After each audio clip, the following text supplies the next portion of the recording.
Welcome to Legal Keys, unlocking time, revenue, and results. The podcast that connects you with the people, technologies, and trending topics shaping the modern legal landscape. From cutting-edge AI innovations to high-growth marketing strategies and everything in between. Legal Keys is your go-to resource for actionable insights. Brought to you by Faster Outcomes and hosted by Tim Sawyer, two-time Inc. 500 co-founder entrepreneur. We're here to help you navigate the tools and trends driving success in today's legal world.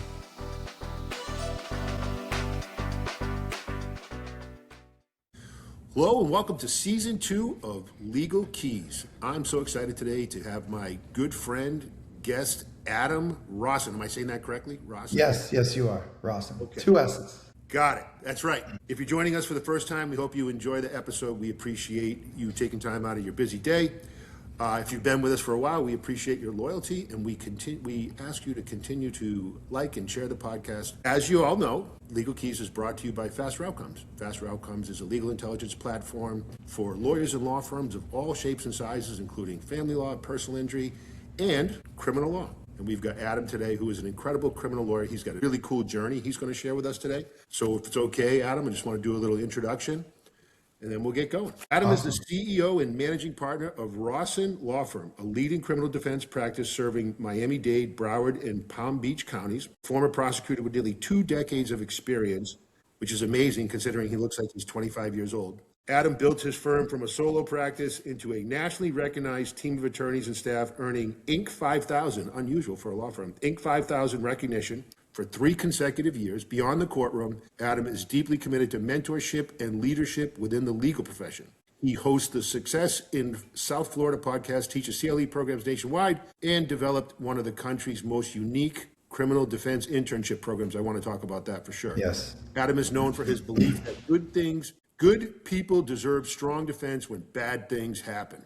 Judgment-free zone. And that building great law firms requires both strong leadership and strong values. Adam, I appreciate you taking the time today, man. Tim, thanks so much for having me here. So, you said I look pretty young. That makes me feel good. In 4 days, I'm turning 45. And so the joke that I have, okay, and this is a little bit of the criminal defense humor, is somebody will say, oh, you look so young or whatever. And I'll say, well, how old do you think I am? And they'll pick a number. I don't know, whether it's 38, 40, anything under my age, I'm happy.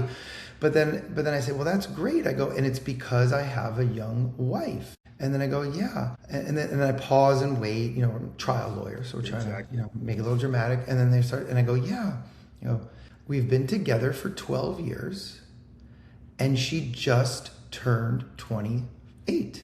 And then I wait and pause, and it gets really awkward because they do the math in their head.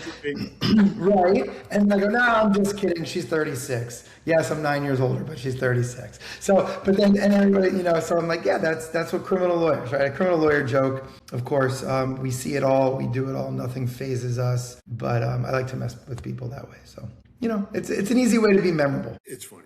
And so the first thing I was curious when I was reading through your bio and doing a little bit of research, this internship program, right? So I want you to talk a little bit about the internship program, but I'm curious as an outside observer, in terms of attraction, this young generation and the attraction to criminal law, is there a dip going on now? What are the trends, and are you seeing more people coming in, younger people? So I actually see more people because of the social justice aspect to it with social media and everything. So we make ours, it's a criminal defense / social justice internship about really in trying to further the impact that we at my firm and criminal defense practitioners can have in our communities. So it's not just, oh, this sounds really cool. I love watching Law and Order. This is really about the impact in our communities. So it's actually grown quite a bit, but also we're in a different position where we're at now. I think what is this, March of 2026 that we're filming this. We've had our internship application officially open for about 6 weeks, and we've had over 200 applicants already from across the country.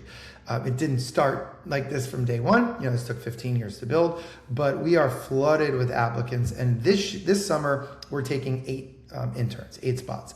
Last summer we had 12. The summer before we had 13.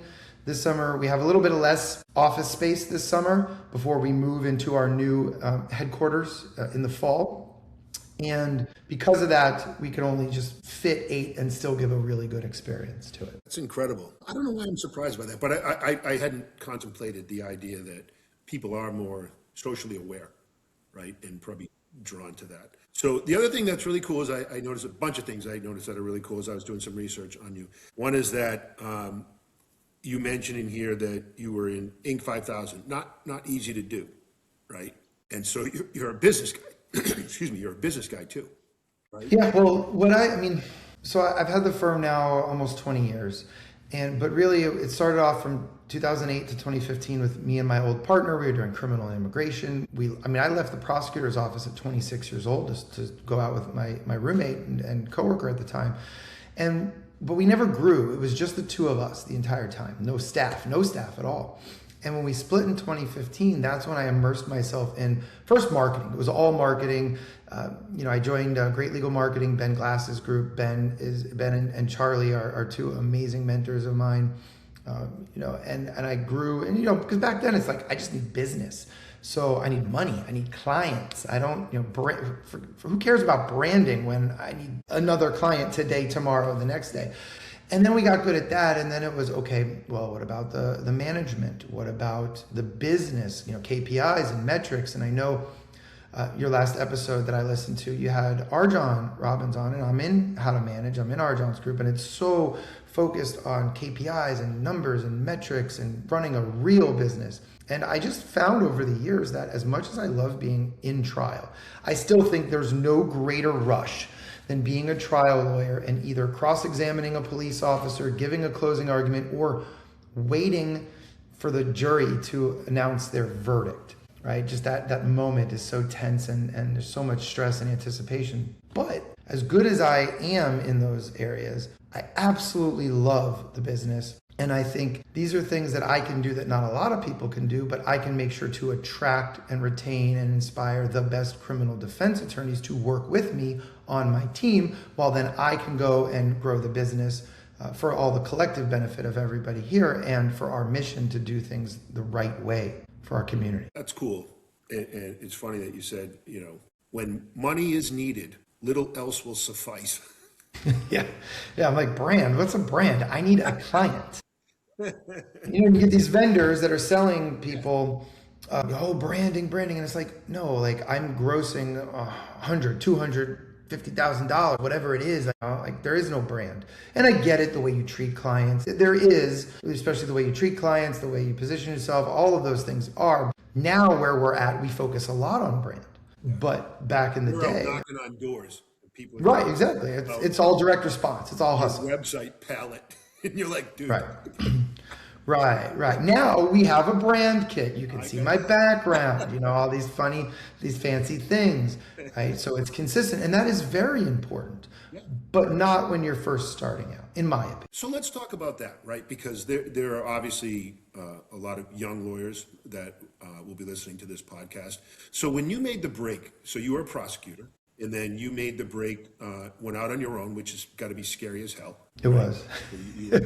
It's a lot. It's scary as hell. What are someone like the, folks listening on 2 fronts, right? So one is for younger lawyers who are like contemplating the same move, right? Should I do this? Should I partner? Should I go out on my own? So that's phase 1. Stay with me on this journey. So phase 1 is like, what are the really important, outside of drive and hustle and all that? And then phase 2 is, okay, I got some customers, and then how do you make the break to scale? Right. So for me, phase 1 was extremely difficult because I was a prosecutor, and so I could not take any clients with me. Some public defenders, if you have 50 clients, can you round 20 of them up and say, hey, pay me $1,000, $2,000 to represent you, just so we have some revenue, some cases, something to get started. But you can't do that as a prosecutor. So my old partner and I, we were roommates. We were both 26 years old or so, but we had no families. I was single, he had a girlfriend, no kids, no nothing. So, as we get older and make more money, we start to spend more money. And then we have certain obligations, right? Whether it's, mostly to our family and to children if we have children. So in a way, we were too dumb to fail. We were too young and too dumb to fail. So that was one thing. Now, if you are able to take some clients and some cases with you, well, that can be a great jump start when you start. But you really need to, and look, I started in 2008 when I don't know what edition it was, but the only thing that was out there was Jay Foonberg's book on how to start and build a law practice. And it's still talking about fax machines and different things, even in 2008. And so now there's so many different amazing coaching groups that you can join, different masterminds, big ones, small ones, medium ones, some that are industry or niche specific. So there's so much data and information out there. But really, you need to think it through, have a plan, and then treat your clients well and just be a good person. That definitely helps. And you'll be surprised. One thing though about starting, you'll be surprised that there are, if you're a good person and you treat people well, and if you're nice to your colleagues, there will be a lot of lawyers in your practice area that may want to send you some easier cases or lower value cases, or in criminal law, maybe cases that were conflicted off, like co-defendant cases. So being a good person and developing those relationships with your colleagues is very important as well. And what percentage of your business, I'm curious, Adam, is referral business from other? That's a good question. I used to know that, like everything, when I was in charge of everything. And now that I'm not in charge of everything, I don't know, but I can tell you this, we have tons of referrals. We do a lot to nurture our referrals, but it's relationship based. But one thing that we have in the office is and this is very special to me, and this also talks about keeping track of referrals, but also the impact that we have in our community. We have a counter, like a ticker thing. It's called a SMIRL counter, SMIIRL, something like that. Got it online. The Instagram algorithm got me, but as of now, we're over 1,500 referrals that we've gotten since 2018. And we count them every week. We have it in our office. Everybody sees it. We talk about it at meetings. And what we say is, that's a measure of our impact. And for every referral that we get, we donate a pair of shoes to children in need through a local charity called In Jacob Shoes that I'm on the board of directors on. So we tie it all in together. And that's a great way for us to, and this is whether the client hires us or not. Just the act of giving and referring it to us triggers a donation for shoes to kids in need.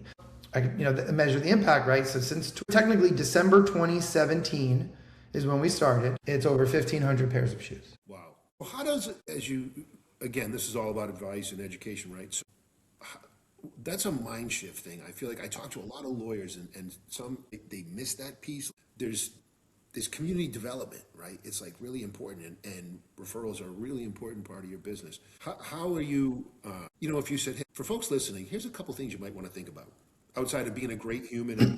Right. My son is a software sales guy, and he always says to me, Dad, because he does demos all the time, and he goes, my best ability is availability. Yeah. Well, in a way, that's the hustle. Right? But that's the hustle. That's how we built the firm. I always think, especially in my niche, the first $500,000 to $1 million in annual revenue is just heart and hustle of the owner, the founder, the lawyer. And then it's everything. Okay, now, we're at that. How do we break $1 million and turn this into a real business? And that's the real hard part. I think anybody can hustle. You're a halfway decent lawyer. You treat your clients well. You hustle really hard. You're always available. You can hit $500,000 to $1 million in revenue just from that. Just grind. Right. Just grind. PI might be a little easier than criminal, different things, but beyond $1 million, to really scale to that $1 million to $3 million to $5 million and beyond, that's where you have to really learn how to run this like a business, and that's extremely hard. And where are you? So what resources? The other thing I'm fascinated by, and we were talking before we hopped on, I went to this really cool mastermind group. It was amazing. I was grateful to be invited. And where do you seek mentorship, motivation? Right. So I'm in groups, right? So I'm still a member of Great Legal Marketing. I'm still a member of How to Manage. I love those groups. I have mentors that have been in the groups and then started their own thing, and just whether it's texting or whatever. But one thing that's been a huge key for about a year and a half, 2 years ago. So we have a fractional CFO, and our CFO works with a lot of successful law firms across the country, and we run on EOS, and so we're in maybe one of our quarterlies, and he said, Adam, you know everybody. And I'm like, no, I don't really know everybody. But he's like, no, Adam, you don't give yourself a lot of credit. You know everybody across the country. There's all these personal injury private masterminds that you can't get into and nobody talks about, right? And they're more like peer groups in a way. Yeah. And they go, Adam, you need to start your own. And this is from the money, the numbers guy saying this. And I'm like, Paul, you're right. You're spot on.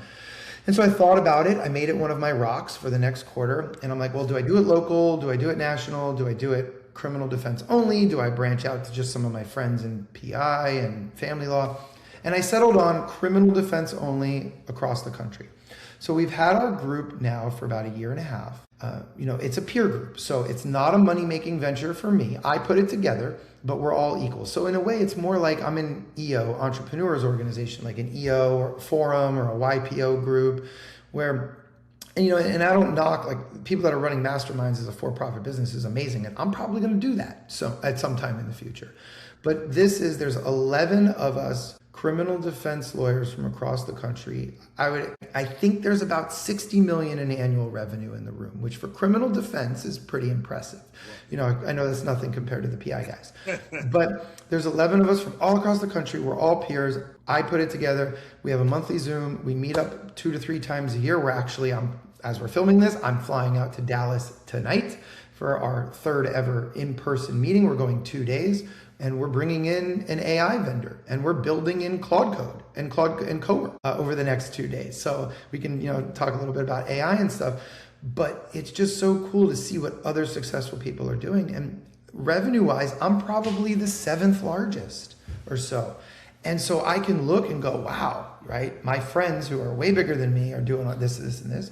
And then also look at the people who are slightly lower than me, and and just we collaborate and share, and it's been so good. Our very first people get involved in that. Is it for us? I mean, it's we started off with 9, we added a 10th, and we added an 11th. I don't think any more than 12 is too many. Like my EO forum, it's supposed to be between 6 and 8, right? And that was one of the problems that I had with some masterminds that. I'm sitting there and we're doing a mastermind for a year or 2, and there's 20 people in the room, and I'm just sitting there saying, too many people, the money from the facilitator or the owner is made on the last 5 or the last 7. And so you bring in, and before you know it, 14 becomes 18 and 18 becomes 22, and then it's diluted, and we're not getting enough of the value that I wanted from it. So that's why we're deliberately keeping it small. Probably, I don't see us going above. Got it. All right. Well, so if someone is listening, there's room for a couple more at this point that you're thinking. Yeah, I mean, if somebody's listening, reach out. I think we're anywhere from, I don't know, at least like 2.5 million and above, maybe, at least. So we need some common threads of you have to have multiple lawyers, you have to have multiple employees, you have to have different departments of intake, sales, marketing. It has to be run like a real firm. But there's tremendous value in other masterminds for practitioners that are just, earlier on in their journey. I'm not going to say lower or higher because I don't like using those words, but just earlier on, maybe, and have a little bit smaller revenue. You know what I find fascinating, and then I want to talk a little bit about your thoughts around AI, is so I've been in the legal space now, coming up on 18 months, I guess, in market. Well, welcome. You see how crazy we are? Well, what's interesting? Yes, I have this conversation a lot. Yes, there's some big personalities in the space for sure, but I'm amazed. So I've spent time in mortgage. I'm an entrepreneur forever, right? So mortgage, insurance, healthcare, elective healthcare. So plastic surgeons can have pretty big personalities. That's true. Particularly down in your neck of the woods, they can have really big personalities down there, in Palm Beach in particular. But I've never seen this level of willingness with big, bold personalities to collaborate. The best lawyers are constantly seeking to be challenged. right? They're not afraid to go in a room with, like you said, 10, 12 other guys who are doing a little bit more, a little bit less, whatever it is, and challenge each other. That's unique. I think that's really freaking cool. And I'm wondering, like, where's that personality type come from? Like, what's the common thread between I'm going to be a lawyer, whether a prosecutor or a criminal defense lawyer or a PI guy, and someone who's also willing to say, and I'm going to challenge myself constantly? That's a great question. I don't know. I mean, there's a massive difference between the people I hang out with than the people who go to the bar functions. The bar functions, it's the practice of law, right? It's the technical aspect. And then it's, oh yeah, I'd like to grow a little. That'd be nice. I'd like to have a better quality of life, whatever. But it's all about the technical skills. The worlds that I hang out with, it's, the technical skills, you have to be good to even get in that room, but it's less about that because most of us in the room, we don't practice law anymore. I don't have a caseload. And most of my friends in that room and some of the places I go to they're not the technicians anymore. But I mean, I think it's more about the entrepreneur journey, but I don't know, see that's the thing, I don't know if the plastic surgeons and the doctors, I mean, there are a few that are entrepreneur, but I still think most of them, they get their value and their identity from being a lawyer. So I've done a ton of mindset work where I think most of us in the legal field that are at this level and way above, we're kind of broken in some way. And I think the mindset stuff really helps. A lot of the groups that I'm in are huge on mindset. Arjon's group, it's so big on mindset. And I'm in, David Nagel was Arjon's mindset coach, and he runs his own program. So I'm in David Nagel's daily mindset program. Every single day we have like a 20-minute mindset call, and it's been so instrumental for me for that. But I don't know if it affects lawyers differently than other things, because I'm also in entrepreneurs organization, EO, and I joined EO specifically because I didn't want to be around service-based professionals who are highly skilled. I wanted to be around a guy, one of my former mates owns a car wash. And he makes so much money. We literally had forum, and another one was a cleaning business. And literally our forum last week, it was, guys, we need more boring businesses. Laundromats, car washes, commercial cleaning. And they're making so much money. Now, they don't have a bit of the ideas of wanting to do good for the world and give back and stuff, right? They're just pure like entrepreneurs. But I want to be around them because I want, when I've had struggles in my firm, I talk to them about it. They're like, oh, I haven't been there, done that. Let me tell you, how many times I've been bankrupt or almost bankrupt, right? And don't worry, don't stress. Because as lawyers, we're perfectionists, right? Because we're so professionally skilled. And so I try to get away from that and be around other people. That's smart. You have a great mindset, speaking of which.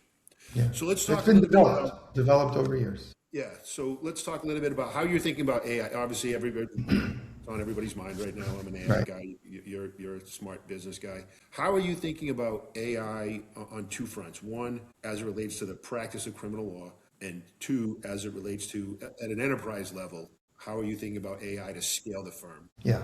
So, I mean, as it helps us with the practice of law, I mean, there's like body cameras are fantastic and amazing. And it took so long for us to get them. And they've been here now for a while. But I can tell you, a lot of these lawyers, a lot of my competitors, they don't watch every second of every footage. How can they? Even a simple DUI that takes 30 minutes, right? If there's 4 police officers there, that's 2 hours of footage. And then there's transport. You're going to spend another 30 minutes with one officer transporting the guy to jail.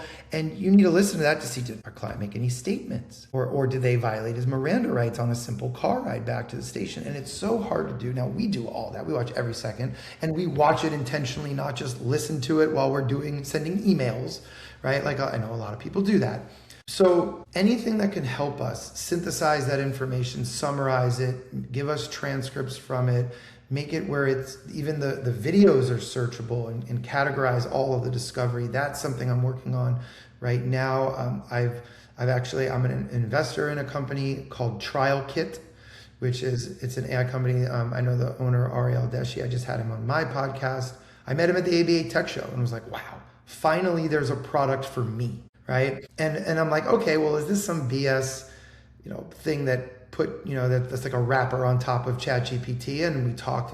And for 6 months we talked, and I'm like, and I demoed it and played with it. I'm like, no, it's not. It's actually, this was built before, what was it, ChatGPT 3.0 awoke and broke the internet, or 2.5, whatever it was, right? 3 years ago. So that's been huge for us to use TrialKit in that. But then we're using a lot of other things as well. And I'm actually now getting deep in Claude, in code and co-work, because I find it fascinating. And I'm just like, this is, do I DIY it? Do I hire companies? I don't know, because I don't Hire us. Exactly. Well, that's, and Tim, when we spoke. No, but we spoke we were together on a panel 2 weeks ago, and I'm like, I know today's like a quick little thing, but I'm like, I need to talk to Tim and see all the cool stuff that they're doing, because this is going to help us grow like a rocket ship, or that hockey style growth. It's really going to push. You're going to have the best of the best that are using all the tools and technology, and then you're going to have the solo lawyers, and kind of like in a way like medicine. You're going to have the solo lawyers that have a lifestyle practice, and then you're going to have the big conglomerates, and there's not going to really be anything in between coming up, especially with private equity coming. Which is a really cool development. So yeah, we have, we don't get super promotional on the podcast, but yeah, we've got a really cool application for criminal law, and neat. I want to play with it. Yeah. What's coming up next for you? What do you got going on? Well, let's see. So we're getting some massive, big cases. We're able to help so many people. We're doing, the firm's great. It's rocking and rolling right now. We're looking to expand geographically, but I want to be intentional about it. I certainly don't want to open an office on the west coast of Florida and not be able to run the office right, manage it right, make sure we have, or have an attorney or two who's not living up to our standards. So we'd already be a statewide law firm if I did not care about the level of service and work that we did, because we'd be high volume, low fee. We'd be a chop shop, just churn them and burn them. And so I don't want that, because this is so passionate to me. So we want to have growth, but it has to be done right. But also this year, I'm looking into the MSO model for the firm. I'm looking at it as a way to roll up a bunch of criminal defense lawyers, because I talk to a lot of lawyers across the country, and even especially in Florida, and they're like, Adam, I do 100 things every day or every week or every month. I just want to do 2, and it involves being a lawyer. And then I say, great, let's talk, right? But we haven't had an acquisition yet, so we're still working on that to have people come on in. Well, actually, we had one. It's small. It's a very small acquisition that we've had. But we're looking to, instead of me starting maybe in geography from scratch, finding somebody who has a good name, who's a good lawyer, lives our core values, can uphold our standards, and just wants to be an amazing lawyer and let me and my team take care of the rest. So we're really trying to get involved with a bunch of roll-ups and put it in an MSO, not because I want private equity money now, but just because I think it's a great way for me to grow for us faster. And then I got other ideas. I personally think family law is ripe for this as well. It's hard to break into PI, but I'm big on estate planning, probate, and family law. What's interesting is that's our second largest constituency is family law when it comes to AI usage. Oh, I think they could do a ton with it. It's funny because, Adam, people will say to me, whether I'm at a family law conference or talking to a family lawyer, like, okay, so how can faster outcomes help my business, my law firm? I'm like, it depends. Do you want to be more efficient or less efficient? Mm-hmm. Right. Yeah. Hour problem. Right. Well, like for us, they react funny to that. They're like, oh, it's... Mm-hmm. Right. Oh, yeah. Well, and that's where look, Arjan just talked about it, and he's been talking about it for years. The billable hour puts the lawyer in conflict with their client. I hate. I have friends that are my lawyers for things. I hate being billed hourly because I don't want to talk to them. And we do all flat fee in my firm, and I think it's so much better for the attorney-client relationship. You want to meet, look, there's 3 of us, 3 lawyers working on your case. You don't have to worry about being triple billed. Come in, let's talk. If we need to talk for 2 or 3 hours, we'll do it. Let's do it. And if we can make ourselves more efficient and create better, faster value by using technology, we shouldn't be punished for it. Because right now, the ABA and the Florida Bar are punishing billable hour lawyers for that. So I think there's going to be a bit of a shift towards the value-based flat fee billing. And I know a few people have done it in family law. It's hard. Yeah, we see it more and more, and obviously that type of client would be attracted to us, right? They're like, okay, so you're taking 3 years of financial information, trying to juxtapose that to a financial affidavit. It's a lot to go through that, right? And AI can go through that pretty quick, right? So Absolutely. Right. Exactly. Like for me, I need body cameras. I need ways to synthesize body camera, but for family lawyers, it's the financials. Yep. yeah, absolutely. So you're speaking coming up, right? I am. TGR Live. Where are you going to be? TGR Live? Well, I'm not speaking on stage, so you're speaking on stage. I'm an ambassador and I'm hosting power lunches. So we have Monday and Tuesday. So I think there's maybe 10 of us that are picking different topics or different things that we do. And then I think it's just come hang out at our lunch table and let's talk. So I'm excited for that. And it was amazing. We had a really cool guy. And as we wind down, it was interesting. The topic was strategic planning and looking at financial information. So do you do it quarterly? Do you do it annually? And people were talking about strategic planning, financial strategic planning. And I got in this really cool conversation with one lawyer who ended up becoming my client, and how entrepreneurs think a little differently about that stuff, right? Because while there's quarterly and this is actually, it's minute by minute planning in early stage entrepreneurship. But we're always thinking about how do, we begin with the end in mind. So before we get one customer, we think, okay, 5 years from now, who's going to buy this? And then we manage to that, right? Which is the way to do it. And you go, what, because it's like, if you have, and you're a smart entrepreneur, right? So, your house, you've got your house and this stuff, different places that you really don't want there. Well, if you're never going to sell your house, you don't clean it up, right? But if you're managing to, hey, I want to sell my house for $3 million, $5 million, whatever that is, you're like, oh, I gotta fix that. Because in 2 years, I'm going to have a buyer.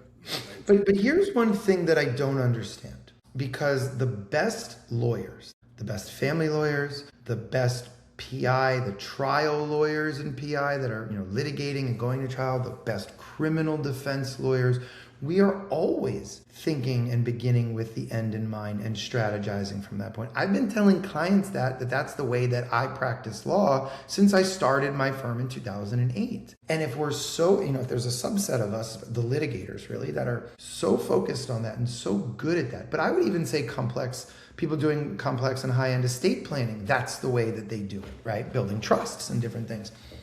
Why are we not doing that in our businesses? What is it about lawyers where you can do it for someone else for their problem, but you can't see it in your own business? If that's what you want to do, is build and grow and think about it, right? So I don't know why that is, but it didn't occur to me for my business until being in Ben Glass's mastermind and Great Legal Marketing for a few years, because if you asked me in 15, 16, 17, what do I want? I'm like, I don't know, more money, more cases, right? And then finally, we started honing in on that. Finally, we started using EOS. And by about 2020, it's, we got our 1 year plan. We got our 3 year plan. We got our 5 year plan. And it changes every year, well, not the 5 year, not further out, but right, the shorter ones change and modify. But now we're very clear on that. But it took me a long time. And, time and money and having the right mentors and coaches. The last piece I'll leave you with is you're thinking about this MSO model, because we also work in healthcare, and that's very popular. I've owned clinics myself. I've been an owner of an MSO. And I think one of the attractions to your acquisition strategy is exactly that mindset, right? So there's this group that we're working with in healthcare. They're aggregating all these aesthetic clinics, and the value prop is they have a date that they're going to go to private equity, go to market with private equity, and it's based on the collective revenue of all of them, right? So as you get, the more scale you get, the more attractive you are to private, you get a bigger multiple. So with some of the changes that are happening in the law firms, right, particularly out of Arizona, that's the coolest business model in the world, right? Because you provide better back office support, the stuff that's the brain damage, right? That people that you're really good at, they don't want to deal with. And that's what changed healthcare, right? Healthcare was, you're a dentist. You're like, hey, stop running a dental practice. Just be a freaking dentist and we'll handle the rest, right? And so I do see that trend. And my mindset, to your point, I think that's the best tagline for this is mindset.